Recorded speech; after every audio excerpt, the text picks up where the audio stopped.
प्रधानमंत्री जी ने सिर्फ और सिर्फ बेवकूफ बनाने का काम किया है। 2014 में कहा, भाइयों बहनों मित्रों, बेच रहे हैं भारत को, बेच रहे हैं भारत को, खामोश मैं कैसे हो जाऊं, हैं? मैं देश नहीं बिकने दूंगा, मैं देश नहीं झुकने दूंगा, ऐसा मीडिया ने दिखाया था। बल्कि प्रधानमंत्री जी ने कहा, उन्होंने कहा क्या था, रेल बेच दूंगा, तेल बेच दूंगा, सेल बेच दूंगा, खेत बेच दूंगा, खलिहान बेच दूंगा, और अगर जिसने हमसे जिसने सवाल पूछ लिया उसका चमड़ा भी बेच दूंगा। प्रधानमंत्री जी से सवाल पूछ लो, देशद्रोही साबित कर दिए जाओगे। किसान अगर सवाल पूछ ले, खालिस्तानी साबित कर दिए देते हैं। अगर कोई दलित पूछ ले तो उनको नक्सलवादी कर देते हैं। अगर कोई मुसलमान सवाल पूछ ले तो उनको देशद्रोही और पाकिस्तानी कहने का काम अगर किसी ने किया है तो भारतीय जनता पार्टी ने किया है। मुसलमान कितने पत्रकार है, रोज सवाल पूछते हैं, मोदी जी से पूछते हैं। आप बिल्कुल प्रधानमंत्री से। एक चीज बताइए, प्रधानमंत्री के किसी भी नेता का आपने इंटरव्यू करा भी नहीं किया ना? और किसी भी में हिम्मत है भैया, है मोदी जी?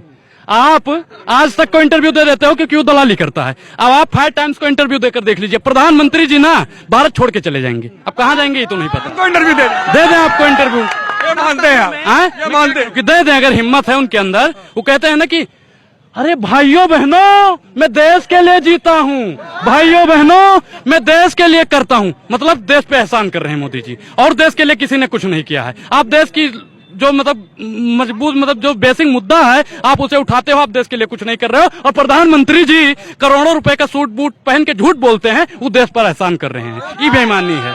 कहते हैं ना 70 साल कांग्रेस ने लूटा, अब हम आगे देश को आगे ले जा रहे हैं। एक चीज बताइए, क्या लूट लिया कांग्रेस ने? कांग्रेस ने जितना बनाया है उतना भारतीय जनता पार्टी बेचने का काम कर रही है। IIT किसने बनाया, IIM किसने बनाया है, एम्स किसने बनाया बताइए, बस किसने बनाया, ट्रेन किसने बनाया? और प्रधानमंत्री जी को सोचना चाहिए, जिस रेलवे स्टेशन में चाय ले लो चाय बेची, वो रेलवे स्टेशन किसने बनाया बताइए?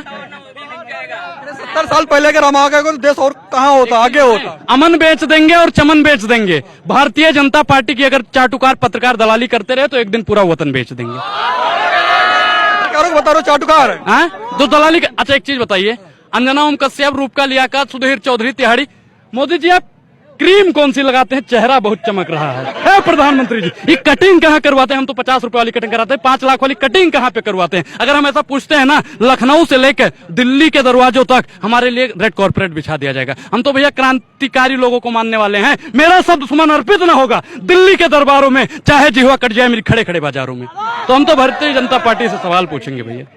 ठीक है, भारतीय जनता पार्टी सवाल पूछ रहे हैं, लेकिन इतना उनका विरोध कर रहे हैं, कुछ तो काम कराया होगा भारतीय जनता पार्टी ने। 2 काम उनका पसंद है भाई, युवाओं के लिए पकौड़ा योजना और अरबपतियों के लिए भगौड़ा योजना। तीसरी कोई योजना जमीनी स्तर पे दिख ही नहीं रही है। भगौड़ा तो ठीक है, भगौड़ा कौन सी योजना? अच्छा एक चीज बताइए, नीरव मोदी कब भागा, ललित मोदी कब भागा, महिल चौकसी कब भागा, और नरेंद्र मोदी कब भागेगा? विजय माल्या तो भाग ही चुका है। नरेंद्र 24 के बाद में मोदी जी ने, आपको भी याद होगा, भाइयों बहनों मित्रों मैं तो फकीर हूँ, झोला उठाऊंगा और चले जाऊंगा। कहाँ जाओगे महाराज? ऐसा थोड़ी जाने देंगे, बाप का राज है, चले जाओगे। कहते बाबा कौन दिखे, ये बाबा को मत काहे नहीं दिखाएंगे जी? ऐसे मत। अच्छा खाली प्लॉट पे कब्जा कर रहे हैं और दिखाएंगे नहीं है?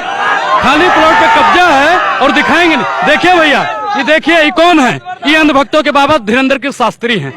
भैया देखिए, बालेश्वर धाम में हनुमान जी में मेरी आस्था है, क्योंकि हम सनातनी हैं। और इस धीरेन्द्र के शास्त्री जो झूठा कब्जा करने की बात करता है, ऐसे व्यक्ति में हमारी कोई आस्था नहीं है। और ऐसे व्यक्ति को देश के गृह मंत्री जी जैसा के पापा संज्ञान लेकर जेल में डाल दें, क्योंकि महिलाओं के साथ में महिला सशक्तिकरण की बात सबसे ज्यादा करके। शास्त्री की आप बात कर रहे हो, कह रहे हमारा साथ तो हिंदू राष्ट्र बनाएंगे, भारत हिंदू राष्ट्र बनाएंगे। एक हिंदू गांव बना दीजिए जी, एक हिंदू मोहल्ला बना दीजिए।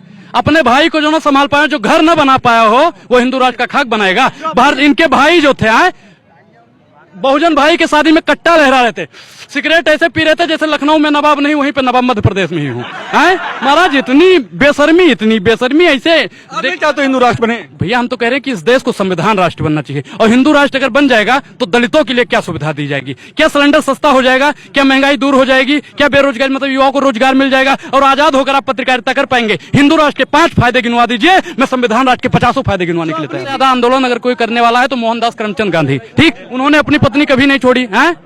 कस्तूरबा गांधी को कभी छोड़े हैं? कस्तूरबा गांधी को कभी छोड़े हैं? पता नहीं कितने आंदोलन के कस्तूरबा गांधी जी भी साथ थी। इनको भैया किसने कह दिया था मोदी जी को कि अपनी मेहरारू छोड़ दो जी देश के लिए? और संविधान के कौन से पेज में लिखा बता दो? कहाँ पे लिखा है कि पत्नी छोड़ो और देश को जोड़ो? कहाँ लिखा है भाई? 40 करोड़ जनता को अपना परिवार मानने। यहाँ पे 100 लोग लगभग खड़े हैं। किसने कहा था मोदी जी से कि पत्नी छोड़ दो? किसने कहा था? बताओ। हैं बताओ। अरे देश की पूरे 140 करोड़ जनता को अपना परिवार मान लिया उन्होंने। अपना परिवार मान लिया। एक चीज बताइए कि आपके घर में जितने भी परिवार है ना, आप उनकी रक्षा करते हैं, आप उनकी सुरक्षा करते हैं। शाम को अगर माता जी भूखी है ना, तो कहेंगे कि माता जी आपके लिए क्या लेकर आए। और प्रधानमंत्री जी ऐसे हो गए कि 80 साल माँ को भी मार्केटिंग कर डाला। आप कितना भी निकम्मा हो जाओगे ना, आप कितना भी निकम्मा हो जाओगे, लेकिन नोटबंदी के बाद में अपनी माँ को एटीएम के सामने नहीं खड़ा करोगे। ये मार्केटिंग